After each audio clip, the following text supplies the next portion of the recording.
Tenemos al otro lado de la línea a Javier García Isaac. Estamos con los dos Javieres. Estamos con Javier Villacorta, el diestro, y con Javier García Isaac. Muy buenas tardes, don Javier García Isaac. Bueno, un placer estar aquí en tu canal, ¿eh? Bueno, el placer es mío, la verdad. Bueno, enhorabuena por la acogida que está teniendo el libro de Franco en el banquillo. La verdad es que, bueno, yo he tenido la oportunidad de darle un vistazo, le tengo que leer con más profundidad, pero ya de entrada me ha quedado impresionado la cantidad de datos. Yo me consideraba una persona informada a este respecto y la verdad es que es un zasca brutal, o sea, es algo increíble. Bueno, la verdad es que cuando el editor nos planteó en hacer este libro, lo que se buscaba era fuentes que pusieran, ¿cómo decir, no? Que no suene demasiado chusquero, bueno, que pusieran a parir a Franco, ¿no? Sí, Claro, eso es fácil encontrarlo. Pero incluso en estas fuentes uno se da cuenta de la gran mentira cuando incluso en estas fuentes son contradictorias, ¿no? Cuando tratamos la supuesta matanza de Badajoz, que no existe, la desbandada de Málaga o este tipo de cuestiones, hmm, resulta que los datos que ellos dan, sus datos difieren mucho el de unos a otros, ¿no? Entonces ponemos en contradicción de dónde sacan estos datos, cómo se los inventan, y eso es lo mejor, una de las cosas que yo considero que aporta este libro, ¿no? Las contradicciones, porque todos oímos con los medios de manipulación de masas, todos oímos manipulaciones, todos oímos mitos que al final acabamos dando por ciertas, pues si digo, de Guernica, ese mito magnificado hasta la saciedad.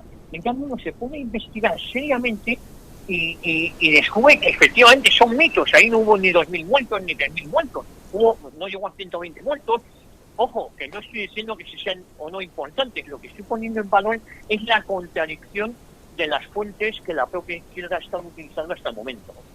Y eso a ellos les resta deslegitimidad, les quita legitimidad, ¿no?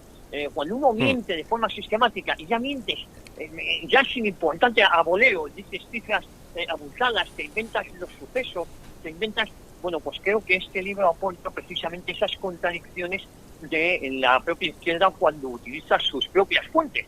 Fuentes que si uno las analiza es un autor o un periodista, pero no dice de dónde las ha sacado, ¿no? Entonces, en este libro, cuando nosotros damos datos, decimos de dónde han salido, ¿no? Y cómo se han obtenido esas cifras. Sí, una de las cosas que quería preguntarte, bueno, yo me he quedado de piedra al respecto a lo que dices, por ejemplo, redescubriendo a Paul Preston con, con datos que dais impresionantes. O sea, que se inventa 150.000 represaliados. Pero vamos, que no existen antes. Y dices, yo de verdad que me... Bueno, Sí, pero todo en la guerra civil española y todo en Franco, porque no solo la guerra civil de hmm, que ocupamos este libro, todo en Franco, todas las acusaciones, todo lo que se le achaca es una gran mentira. De verdad, lo digo uno cuanto más analiza la figura de Franco en profundidad, con rigor, con seriedad, más se asombra, ¿no? Y más desprestigio ganan aquellos que precisamente le quieren desprestigiar a Franco. Claro, para esto hay que ser serios. Por eso, para la izquierda de este país es tan importante la ley de memoria histórica. Una ley que te dice lo que tienes que pensar. Lo que tienes que pensar bajo pena de multa. Una ley que no te deja investigar. Una ley que incluso a las universidades, a los catedráticos, el antiguo derecho de cátedra desaparece, queda abolido por un bien mayor. Y el bien mayor para ellos es la mentira, su mentira. Tú tienes que tragar con su mentira y si no tragas con su mentira, pues puedes ser acusado de franquista. Y eso te puede llevar con la nueva ley que pretenden hacer hasta 4 años de cárcel y 15 de inhabilitación, ¿no? bueno, Por eso es tan importante para ellos la ley de memoria histórica. yo tengo dos preguntas y le paso los bártulos a don Javier Villacorta por si quiere también hacer alguna pregunta. A ver, la primera es ¿por qué habéis sacado este libro? Si os ha urgido el tema de la memoria histórica, ¿no? Y os habéis puesto de acuerdo cómo sale de dónde sale, ¿no? Este libro y decir, oye, lo tenemos que hacer ya o no lo vamos a poder hacer nunca. Bueno, he de decir que este libro ya llevaba meses en la nevera, ¿eh? Yo, mi parte, hace casi un año que estaba lista. Sí. Lo que pasa es que, claro, yo llegué a llamar incluso al editor, o nos damos prisa, o efectivamente, como tú muy bien dices, Luis, el libro no sale. Y yo creo que el editor estaba viendo un momento oportuno, ¿no? Un momento oportuno porque hay una sobresaturación de libros de Franco, de libros de la guerra civil, y yo creo que lo ha sacado en un momento muy oportuno, ¿no? Pues desgracia ese momento oportuno coincidió con la profanación del cuerpo de Franco, ¿no? Entonces ya le dije, oye, o lo sacas ahora o de verdad que es que no lo sacamos, ¿no? Y Claro. decide sacarlo, ¿no? Además de que faltaba una pequeña parte del libro, pero efectivamente el libro llevaba, lo que es mi parte, tiempo hecho, y el autor estaba esperando porque los editores pues también tienen que ver el momento oportuno de sacar el libro. Oye, no llegamos a la feria del libro, que es en el mes de mayo, pues hay que esperar un poco más, el mes de agosto es muy malo, tal, y bueno, como no nos demos prisa, esto no sale, ¿no? Había una actualidad informativa con el tema Sánchez y tal, que también es importante a la hora de publicar un libro el momento oportuno en el que se hace. Yo creo que es que se ha acertado con el momento en el que se ha sacado. Pero vamos, si tú ves el título Franco en el banquillo, la defensa toma la palabra. Intentamos acusar a Franco, no, intentamos desmontar las acusaciones que a Franco se le hacen con datos y con rigor. Y de eso trata el libro, ¿no? De desmontar esas acusaciones que en la mayoría de ellas, me atrevería a decir que todas se han demostrado que son falsas, con lo cual yo quiero hacer un spoiler del libro, pero sí. Franco sale absuelto. Quiero que se sepa que Franco sale absuelto de este juicio, entre comillas, que le realizamos. Ok. Vale, bueno, mi segunda pregunta es, si es un poco tema de spoiler, veo que has reivindicado mucho, o que has tratado mucho, la figura de Lorca. ¿Por qué la querías, sin entrar en detalles, por qué la querías poner en vigor? Bueno, fíjate que tuve que investigar mucho. Es decir, que Lorca, y a medida que la he investigado, más me ha atraído la figura de Lorca. Mira, Lorca huye de Madrid, entre otras cosas, huye de Madrid, porque Lorca se va de Madrid a 1 de julio, antes de que asesinen a Carlos Sotelo, por el ambiente prebélico que existía en Madrid. Lorca pasaba miedo en Madrid. Pasaba miedo en Madrid porque todos sabían su condición de señorito andaluz y de homosexual. Y eso, los milicianos del Frente Popular no se lo iban a perdonar. Que es otro de los mitos. El considerar que Lorca era uno de los suyos. Yo desmiento eso. Lorca no era uno de los suyos. Y eso es lo que desmiento. Lorca era una persona ilustrada, había viajado a Nueva York en varias ocasiones, tenía entre sus amistades, entre otras, la de José Antonio, a grandes intelectuales. Lorca era un hombre ilustrado en una España que no lo era. Y Lorca corría más riesgo en la España republicana o Frente Populista en ese Madrid, que él tuvo la mala suerte de elegir Granada. Y lo explico en el libro. El asesinato de Lorca se produce por venganzas personales del que había sido diputado Ruiz Alonso de la Ceda. Era la madre de 3 actrices muy populares en Madrid, de Concha Montes, Emma Penella y Telé de Pávez. Yo tuve la ocasión de conocer a Telé de Pávez, ¿no? Nunca hablamos de su padre. Su padre muere en Las Vegas en el año 78, el mismo día que fallece Franco, se va a Las Vegas. Su padre, Ruiz Alonso, nunca ocupó un cargo en el régimen porque estaba muy mal visto por Dionisio Ruidejo, por gente cercana al régimen en los años 40, muy mal visto porque todos le miraban como el asesino de Lorca, y fue un poco repudiado, de verdad. Entonces, tuvo la mala suerte de irse a Granada, a casa de Luis Rosales, que también le conocí yo siendo muy joven. Él tenía una casa en Cercedilla. Sí. Y se va a casa de Luis Rosales porque él sabía que la Falange le iba a proteger. En el libro decimos que meses después de su muerte, varios periódicos falangistas, entre ellos uno de Toledo, le dedican una editorial que acaban diciendo ha sido asesinado uno de los nuestros. Es decir, en definitiva, la única cosa más peligro en el Madrid republicano del Frente Popular que lo que podía ser en zona nacional, pero insisto, con tan mala suerte que se va a Granada, donde un Ruiz Alonso, que había sido diputado por esa localidad, pierde su acta de diputado en favor de uno de los mentores de Lorca. Y eso le hace generar un Ruiz Alonso que lo había pasado mal, había sufrido palizas. Con esto no estoy justificando el asesinato de Lorca, ni mucho menos, sino quiero poner en contexto, y es lo que hacemos en el libro, poner en contexto la muerte y el asesinato de Lorca, que fue un asesinato, pero claro, aquellas acusaciones, porque se ha llegado a decir que Franco ordenó su muerte y tonterías por el estilo, eso en el libro queda desmontado. El asesinato de Lorca no solo no aportaba nada, sino todo lo contrario. No, bueno. y en el libro desmontamos ese mito que algunos siguen diciendo que fue los franquistas los que asesinan a Lorca, ¿no? Y eso sí, bueno, es la tesis, vamos, oficial y así se ha quedado y pues, se ha plasmado en películas y así impresionante, sí. Ese es el capítulo quizás del que más orgulloso me siento y más controvertido, Sí, más controvertido. Desde luego. Controvertido el asesinato de García Lorca, ¿no? Nadie ganaba nada con la muerte de Lorca y fue un tema muy, muy personal, ¿no? Sí. Y venganza no contra Lorca. Lorca fue un daño colateral. Era contra el que había sido mentor de Lorca. Sí. Bueno, don Javier Villacorta, ¿usted cree que vamos a ver muchos más libros como este? Hola, buenas tardes. A ver, Javier, te escucho muy bajito. Sí, ¿me oyes ahora? Sí. Un poco bajito. A ver, yo a ti te oigo perfectamente, Luis. Dale ver. ¿Ahora? Ahora, ahí. Ahora mejor. Bueno, Javier, encantado, Encantado yo, Javier, Sí, a mí se me ocurre hacerle una pregunta. Ahora estaba escuchándole y además, sobre todo sobre Lorca, que es un personaje del cual se ha falseado muchas cosas, aparte de sobre Franco. Y se me ocurría una pregunta para el final, pero bueno, pero puede ser incluso para el principio. Yo quería preguntarle a Javier que cuándo tenía previsto que le quemaran el libro en la plaza pública.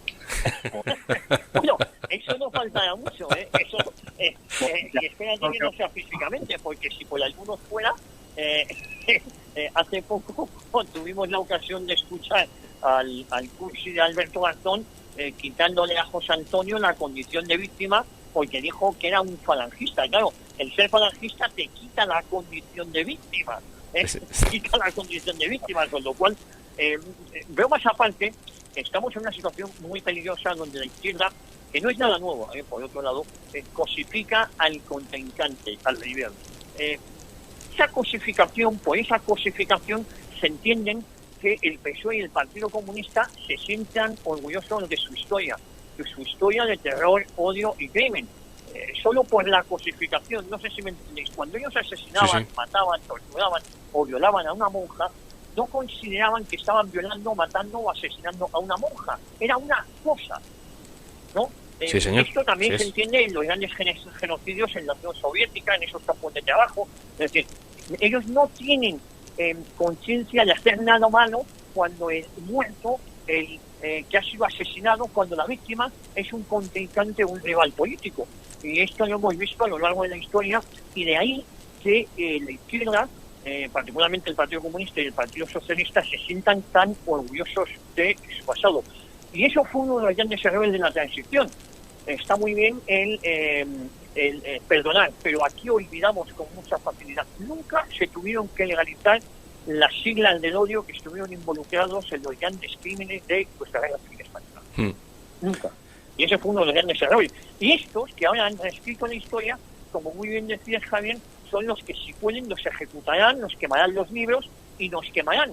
Y no tendrán remordimiento, porque cuando queman o matan, no piensen que estén quemando o matando a una persona, ¿no?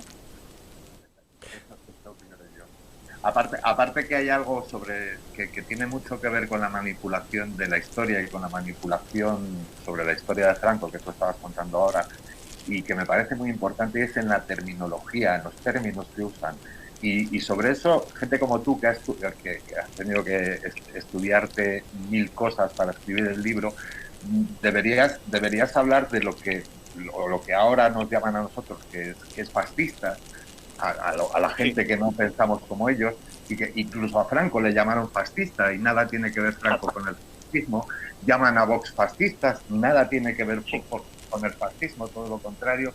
Con esto quiero decir que para manipular la historia también han manipulado los términos. ¿A ti qué te parece de todo esto, Javier? Bueno, la batalla del lenguaje no es que se perdiera, es que nunca se dio. Y te voy a decir quién estaba obligado a darla. Estaba obligado a darla quien tenía el poder político de darla. Y esto, ni más ni menos que la Alianza Popular del Partido Popular. Hubo profesores, hubo catedráticos, hubo gente que lo intentó, pero eran, ¿cómo diría yo? Gotas de agua, ¿no? En el océano, o gotitas de polvo en un desierto. Quien tenía el poder para dar esa batalla lingüística e ideológica era el Partido Popular. Por eso el Partido Popular, nos gusta o no, es el gran culpable de la situación que atraviesa España. Esa dejadez, esa superioridad moral de la izquierda la tienen porque se la ha cedido el Partido Popular. El Partido Popular no ha admitido. Mira, el ser de centro en este país, como se considera la que fue presidenta del Congreso, Ana Pastor, el ser de centro es admirar a un asesino, a un carnicero como Santiago Carrillo. Eso es ser de centro. ¿Por qué? Porque el partido de centro, por excelencia, es el PSOE. El PSOE decide qué es lo que está en el centro. Y todos van como corderitos a beber en el agua del PSOE, a decir, bueno, somos del PSOE, somos de centro. ¿Por qué? Porque admitimos la ley de memoria histórica, las leyes de ideología de género y tal. En cuanto tú dudas de eso, se sitúan en un extremo. Pero claro, el ser de centro en este país es una manera cursi de negar ser de izquierda, ¿no? El centro lo marca el PSOE en este país. Y ese detalle tan importante es porque el Partido Popular ha hecho esa dejadez. Y esa batalla lingüística, mira, no hace tanto tiempo, eran fascistas, ahora son hombres de paz. Ya no conviene llamarles fascistas, hay que llamarles hombres de paz. Esa manipulación. El fascismo en España no existió. Nos gusta o no. Claro. Fue un movimiento, por cierto, que había que investigar. Bueno, en Italia hay muchísimas reminiscencias, en Italia todavía tiene, hay que entenderlo, y hay que entenderlo en su época y con los ojos de la época en la que nació, que eran los años 20. Claro. Pero en España, Franco no tenía ideología, Franco era un pragmático, y Franco, nos gusta o no, deseaba lo mejor para España y para los españoles, y eso es muy importante. Y el mismo Franco se consideraba a sí mismo un accidente en la historia.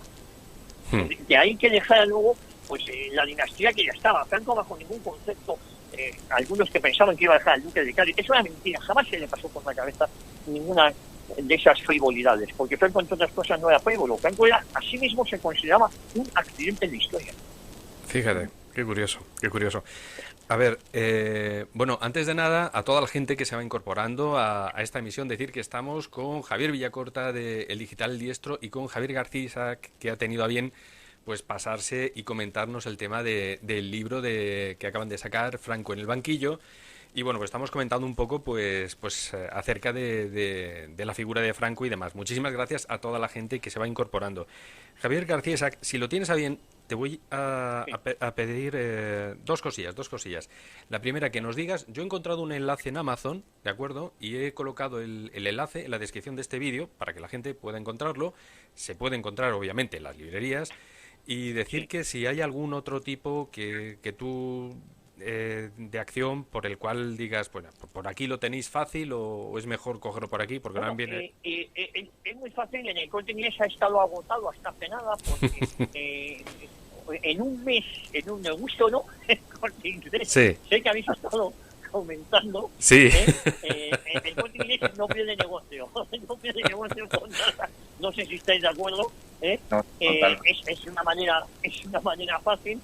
Otra manera es acudir a la editorial, a SNL Editores, Amazon también, los que sean clientes de Amazon, y en las librerías, en la Casa del Libro o en cualquier librería, si no lo tienen se pide y te lo dan. Hay que decir que el libro se agotó en un mes y estamos ya con la segunda edición, y eso que no hemos empezado con las presentaciones. Fíjate, hoy me viene muy bien esto, vamos a hacer una presentación. Bueno, pequeñas presentaciones. Haremos una grande el 16 de enero en Madrid, lo va a presentar Francis Franco junto con el general Chicharro, estudios oficial el 16 de enero en Madrid. Lo va a presentar el libro, pero ya va a ser la segunda edición como mínimo, ¿no? Lo que va a presentar no va a ser la primera. ¿Sabes? Con lo cual, bueno, eso está muy bien. Pero bueno, es fácil encontrarlo en cuanto uno busca en Amazon o en Corte Inglés o en cualquier librería de confianza. Oye, si no lo tienen, pídemelo y se lo pida a su distribuidor y se lo manda. Perfecto. O directamente al editorial, que es en el editorial. Yo quería decir una cosa, si me permites. Sí, claro. El libro, también vamos a hacer una presentación este viernes, y lo teníamos todo atado y bien atado. Y es curioso como hoy en la universidad vasca, una universidad pública que mantenemos entre todos, sí, claro, entre todos los españoles, se ha permitido hablar a un asesino a dar una charla, un asesino que había matado a cientos personas. Bueno, nosotros para presentar el libro en Las Rozas estamos teniendo 1000 problemas. Es decir, ¿qué es lo que quiero decir? Yo no puedo hablar de un libro, de una figura histórica, no puedo hablar. En cambio, un criminal, un asesino, sí puede dar una charla en una universidad pública en Vitoria. Y esas son las paradojas, en las que estamos viviendo en pleno siglo XXI. Hace poco salió una encuesta en las universidades vascas donde más del 50% de los alumnos desconocían quién era Miguel Ángel Blanco. En cambio, sí ven a los etarras como libertadores. Quiero decir que esto es un dato muy importante, ¿eh? Sí, en cambio, a Franco le conocerán como el genocida. No saben en qué época fue, porque hay una ignorancia brutal. No saben tal, pero les suena el amante franquista, pues es sinónimo de que te pueden asesinar también. Es una justificación para tu muerte. Sí. Fíjate que en el chat, Patriarca, un saludo a Patriarca, nos lo comentaba, dice, Libres 2.0, dice, Javier, dice, si el que escribe el libro fuese otro autor, ¿le pondrían tantas pegas a su publicación? Fíjate que yo no sabía por qué lo decía, pero bueno, escuchándote, o sea, veo que el chat está informado de lo que os ha pasado por ahí por Las Rozas, pero bueno, pero afortunadamente, sí, afortunadamente vais a poder hacer la presentación. Me preguntaban también, me preguntaba Pablo BC, algo que es muy interesante, que sobre todo relacionado con la figura de Franco, pero bueno, yo no sé si va a exceder un poco el conocimiento que podamos tener aquí en la mesa. Nos pregunta, dice, ¿cómo es que la Iglesia Católica es tan agradecida? Quiero entender que, tan desagradecida respecto pues a los acontecimientos que ha habido recientemente, que es una cosa que yo creo que no nos explicamos nadie. Bueno, el papelón de la Iglesia Católica se lo tiene que hacer mirar. Bueno, yo creo que la Iglesia Católica, por desgracia, no hay vocaciones. Los seminarios están vacíos. Se lo tienen que preguntar también en lo que lleva pasando desde hace unos años, sobre todo lo que lleva pasando en el Concilio Vaticano II. Si alguien me pregunta la ideología de Franco, además de ser profundamente pragmático, lo que era profundamente religioso. Es más, Franco, yo estoy seguro que era contrario a la pena de muerte, a pesar de que tenía como un carnicero, era contrario por su moral católica, ¿no? Otra cosa era la época en la que se vivía. Por cierto, países con pena de muerte, Estados Unidos, Japón, los países más avanzados del planeta, si queremos como a esas fusiladas, tienen la pena de muerte, independientemente de dicho lo cual, ¿no? Había un dicho que en España se fusiló poco porque Franco era excesivamente católico, esto lo digo con comillas, ¿no? Que se fusiló excesivamente poco porque Franco era excesivamente católico. Bueno, esto que nos puede parecer una broma, al que no se le fusilaba porque no estaba demostrado sus crímenes de guerra, sus crímenes de sangre, como fue el abuelo de Pablo Iglesias, se le conmutaba la pena y acababa trabajando para sindicatos, para el gobierno franquista, entonces como funcionario del Estado franquista. No solo no era repudiado ni era encarcelado de por vida, sino que acababa siendo un funcionario del régimen franquista, como fue el caso de Pablo Iglesias, que trabajó, del abuelo de Pablo Iglesias, que trabajó para sindicatos, ¿no? Que no dejaba de ser un funcionario del Estado español o del Estado de Franco. En la Iglesia, en todo esto, en el tema de la profanación, se ha portado extraordinariamente mal. Tanto es así que yo estoy seguro que lo van a notar en esa crucecita que tanto les gusta. Y luego sus medios de comunicación han sido profundamente indignos. Esto tampoco es nada nuevo. Recuerdo que mi amigo Ignacio Garriga, que cada vez que acaba un acto dice que Dios os bendiga, o lo llegó a decir a Bascal, pues esto servía de mofa para alguna de las presentadoras de más renombre de este canal, ¿no? Anda, mira lo que dice, Dios os bendiga, y se descojonaban. Pero anda, mi madre, pero ¿qué estamos escuchando? O cuando Donald Trump dice Dios os bendiga, hasta que apoyan a Hillary Clinton en vez de Donald Trump. Entonces, esto es acojonante, ¿no? Con perdón. Bueno, pues esa es la Iglesia que tenemos. La Iglesia hace mucho tiempo que abandonó toda posibilidad de evangelizar. Así no. ¿Y por qué digo esto? El Concilio Vaticano II fue un golpe mortal para la propia Iglesia, mortal. mortal. Y desde el Concilio Vaticano II, la Iglesia a nivel mundial pues está como está, en los abusos, los pederastas, la pedofilia, los abandonos, la falta de vocación, y luego el comportamiento indigno que han tenido con Franco, que es el que salvó a la Iglesia Católica Española, ni más ni menos, el que se lo salvó de su exterminio. Hay que recordar que en España son asesinados cerca de 8.000 religiosos, entre ellas cerca de 300 monjas, 8.000 religiosos. ¿Sabéis lo que es eso? Eso es una barbaridad.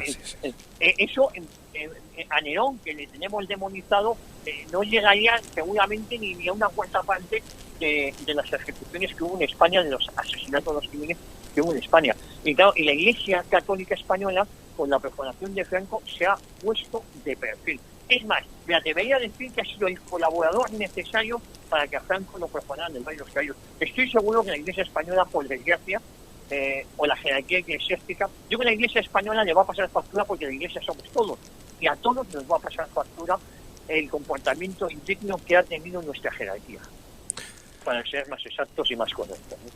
Es un comportamiento absolutamente indigno, ¿no? Y nos va a pasar factura a todos como Iglesia, y espero que a su jerarquía sobre todo, o a nuestra jerarquía sobre todo.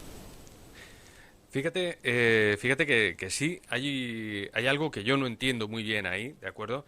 Y hay algo que me ha quedado un poco, la verdad, que perplejo con el tema de medios de comunicación que teníamos como, pues quizás referentes, ¿no? Y les hemos visto que de repente han encauzado a la gente, la han llevado por otro derrotero. No hemos hablado abiertamente de ellos en esta tertulia, aunque sí los hemos insinuado. Y bueno, a mí me hace mucha gracia cuando Javier Villacorta dice eso de no veáis televisión, no veáis, informaros por Twitter. Es una cosa, bueno, o con el manifiesto, que tampoco estaba nada mal para informarse, ¿eh? Sí, ¿no? No le falta razón.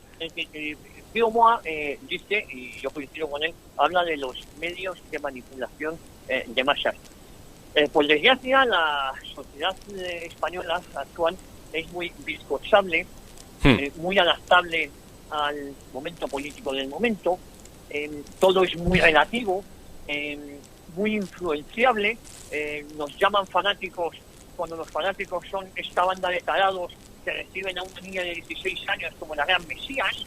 Es decir, dime tú dónde está el fanatismo, sin poner en duda por determinados científicos teorías que nos tratan de imponer, o el aceptar que una niña de 16 años sea la nueva Mesías que viene a salvar el planeta, ¿no? ¿Dónde está el fanatismo? Que alguien me explique dónde están y quiénes son los fanáticos.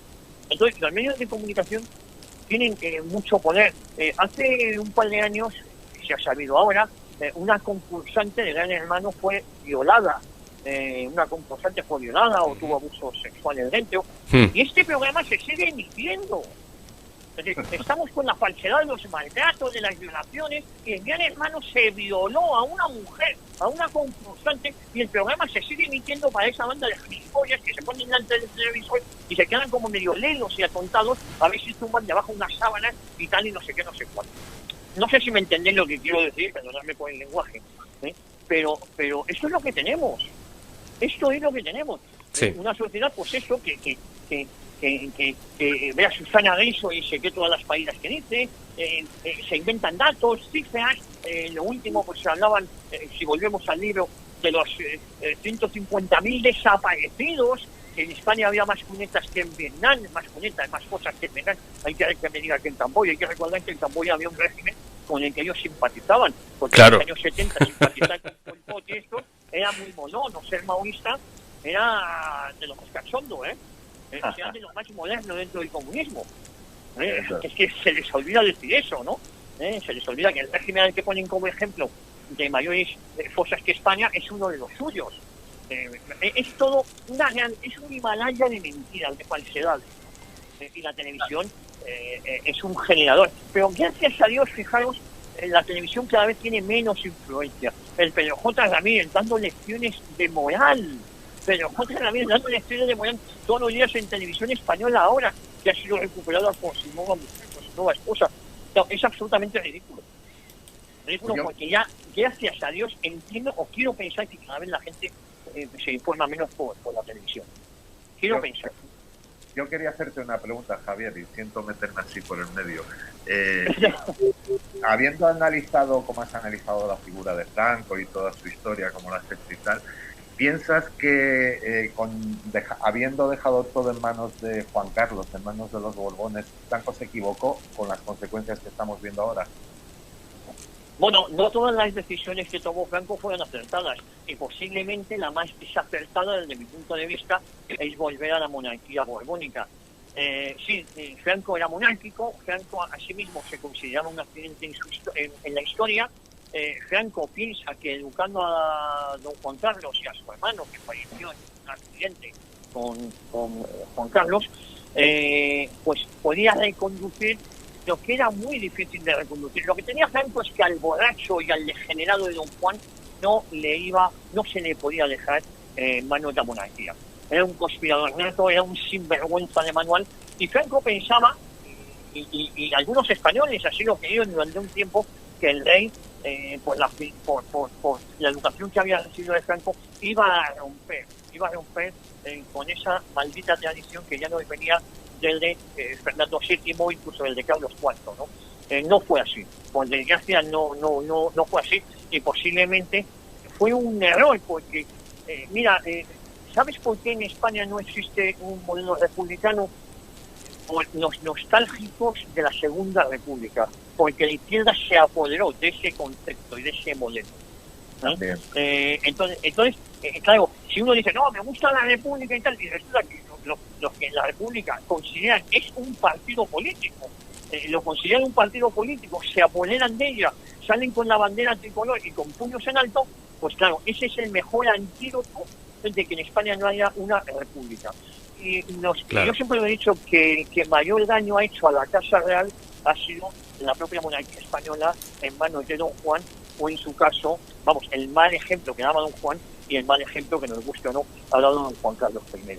Ese es los que más daño han hecho a la monarquía ha sido la propia Casa Real, y los que más daño hacen a que en España no exista una república son los nostálgicos de la Segunda República.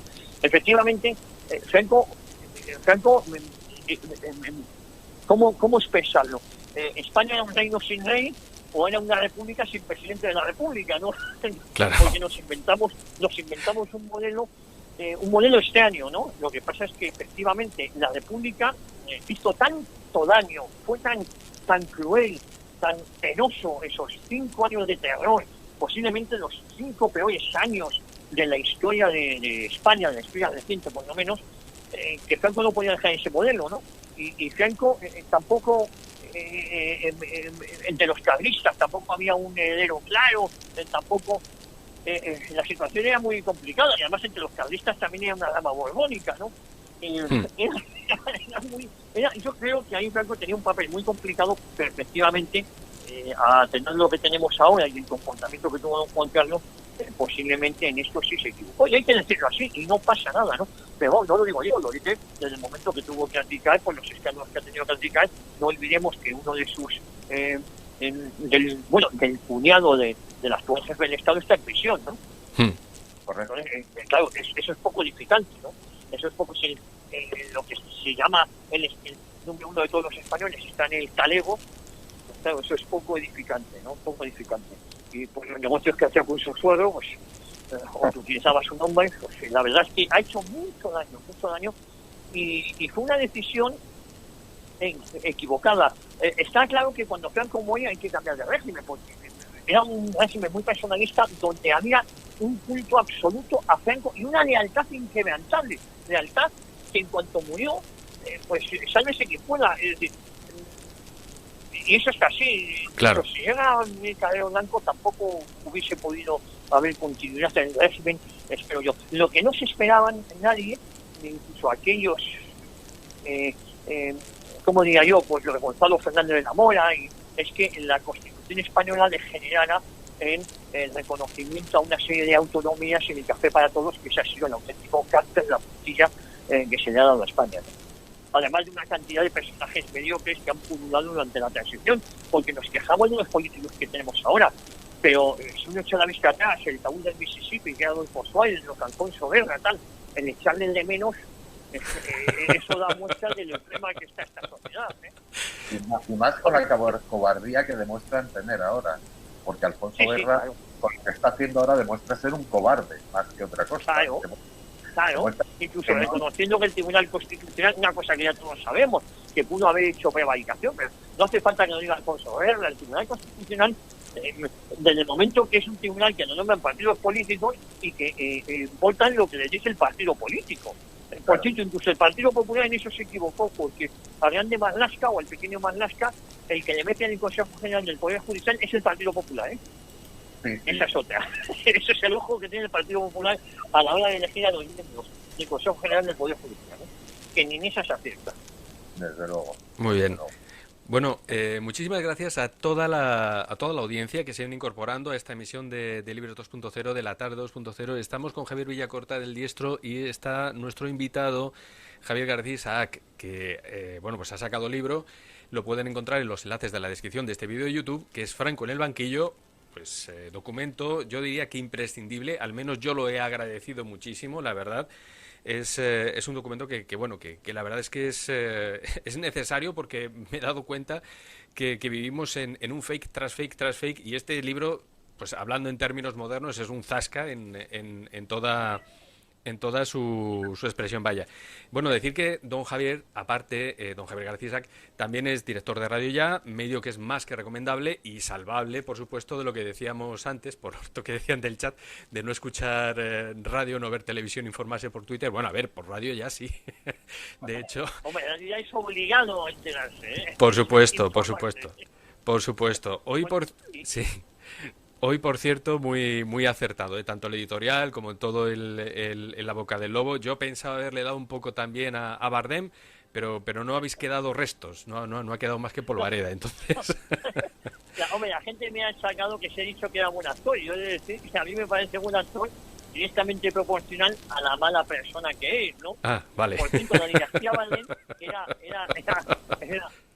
era comunista, todo el mundo lo sabía, no tuvo ningún problema en hacer cine durante el franquismo. No tuvo ningún problema. Ni Pilar Bardem ni Juan Antonio Bardem, que era su tío, si no me equivoco, es decir, no tuvieron estos comunistas ningún problema en hacer cine durante el franquismo. Igual que había muchísimos catedráticos que todos sabían que eran comunistas y no tenían ningún problema. En España no se metía en la cárcel a nadie, cosa que sí puede pasar ahora, por su ideología. Se metían por sus actos, se metían por poner bombas, se les metía por asesinar y por robar o por ese tipo de cuestiones, pero no por ser comunistas, ¿eh? Y eso es una cosa que hay que dejarlo muy claro. No pues por su pensamiento político, ¿eh? Claro, muy bien. Muy bien. En cambio ahora, en el tiempo que corremos tenemos el peligro de ser encarcelados por pensar diferente a lo que nos dicen, lo que tenemos que pensar, ¿no? Al pensamiento único. Así es. Tienes toda la razón. Sí. Muy bien. Pero si me preguntas un título al final, Franco ha sido no el mejor jefe de Estado que ha tenido España en el siglo XX, sino posiblemente a lo largo de toda su historia. Bueno, pues ahí... Sobre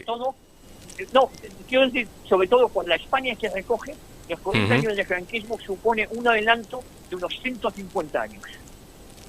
No sé si me entendéis. Es decir, España venía tan atrasada, la España de la alpargata, la España analfabeta, con un 80, un 85% de analfabetismo, que lo importante no era votar cada 4 años, en los años 40, no. Lo importante era salir adelante, generar una clase media y generar unos altos índices, unas cotas de convivencia, unas cotas de modernismo, de avance social, que se consiguió durante esos 40 años.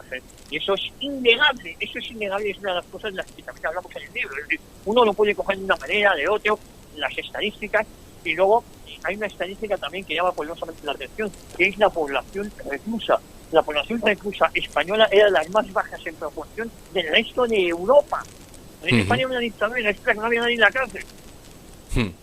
Qué curioso.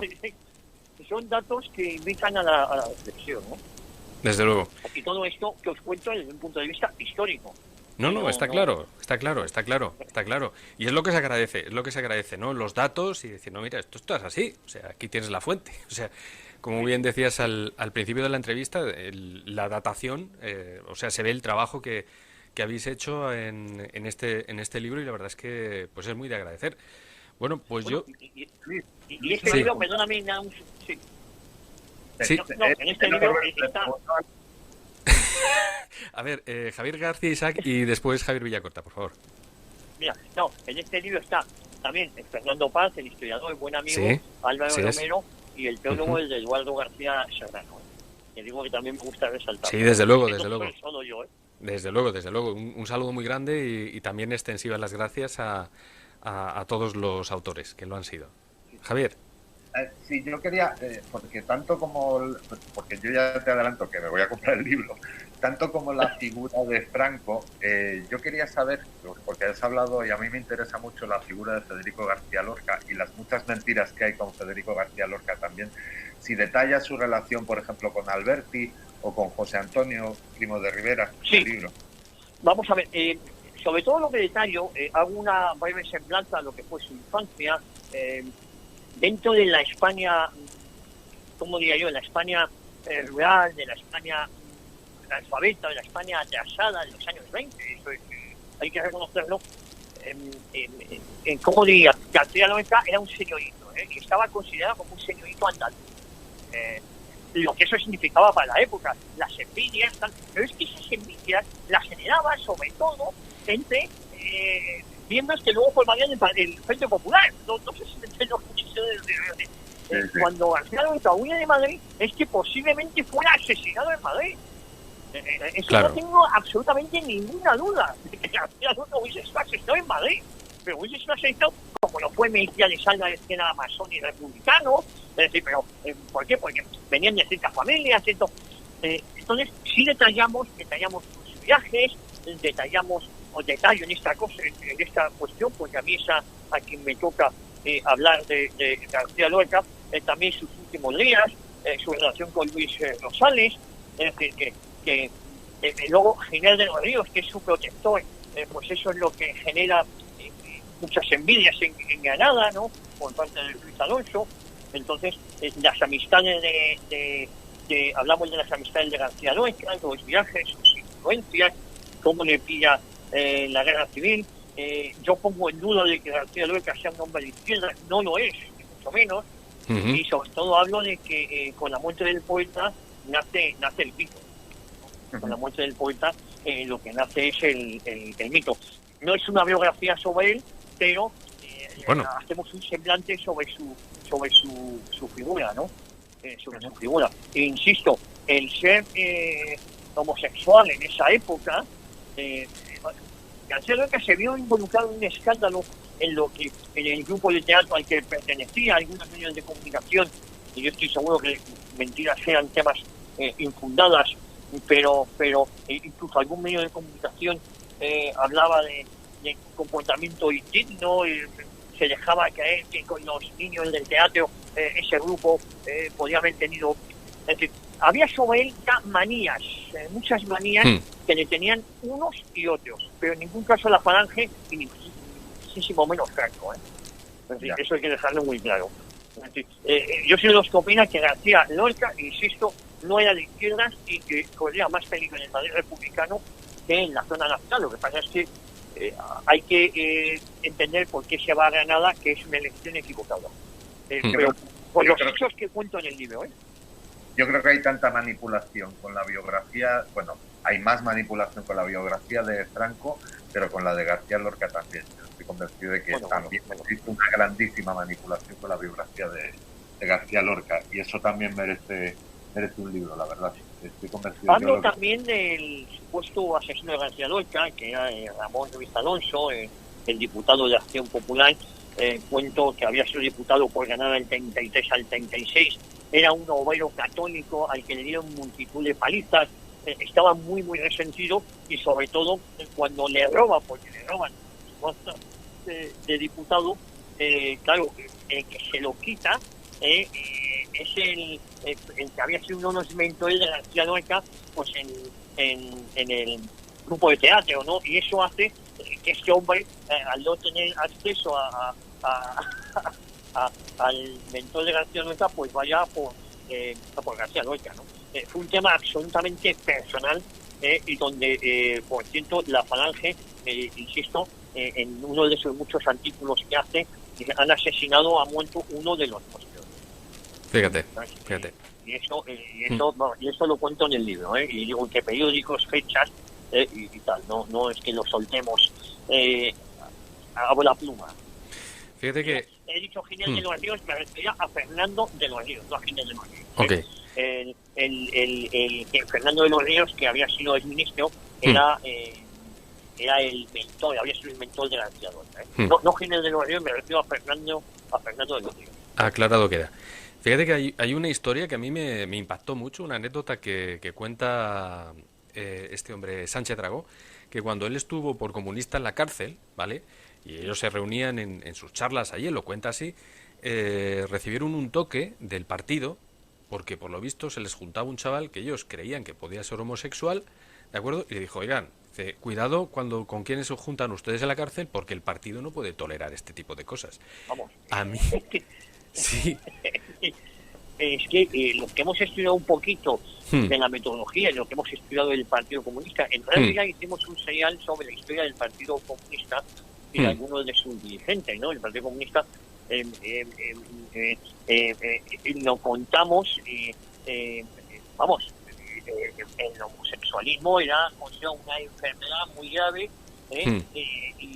y no hay cosa, uno de los mayores insultos que recibían era el llamante maricón, el llamante, esa terminología era instalada por la izquierda. ¿Qué es lo que pasa con la caída del muro de Berlín? Que ese comunismo ortodoxo se transforma en defensa de determinadas minorías, inmigrantes, homosexualismo, feminismo, todos estos ismos, y cogen esas banderas. Pero muchas de esas banderas tienen muy poco que ver con el comunismo primigenio. Esto es otra cosa, esto es una especie de marxismo cultural, pero muy alejado de Marx, ¿no? Se trata de volver a tensionar la sociedad, como han desaparecido, entre comillas, las clases sociales, pues ahora nos van a dividir entre buenos y malos, mujeres y hombres, entre los que piensan de una manera y no, y eso es, y sobre todo vamos a defender determinadas minorías que no dejan de ser unas élites, porque el lobby gay es una élite, una élite por encima de las demás. De eso se trata, ¿no? Muy bien. Y, por cierto, un lobby bastante transversal, del que podríamos hablar, pero vamos, muy alejado el homosexualismo de lo que era el comunismo ortodoxo hasta bien entre los 80. Muy bien, bueno, pues la verdad que muchísimas gracias, Javier García Isaac. Recomiendo a todo el mundo que visite. He colocado un link, pero bueno, ya saben que en la Casa del Libro lo pueden encontrar en la mayoría de librerías, si lo piden, pues se lo... En la mayoría de las librerías, si no preguntas por él, Franco en el banquillo, en la defensa, toma la palabra. Perfecto, perfecto. Habéis hecho una cuña muy bonita, lo hubiese puesto, pero... Sí. Ya lo sé. Bueno, pásamela que en algún corte la pongo, de verdad, Javier. Bueno, pues te agradezco. Oye, muchísimas gracias a ti por la labor, a Javier por la labor también que estáis realizando, porque creo que cuantos más medios alternativos existan, cuantas más radio jazz o más medios como el vuestro, más digitales, mucho mejor para todos. Tenemos que romper el cerco mediático, tenemos que romper la mentira sistematizada en la que estamos viviendo, la mentira. Desde luego. Y eso es obligación de todos nosotros, ¿no? Gracias a ti. Muchas gracias, Javier. Oye, pues nada, a vuestra disposición cuando queráis, Ha sido un placer, como siempre, estar en vuestro programa. Muchas gracias. Nos vemos. Un saludo. Un abrazo. Hasta luego. Adiós.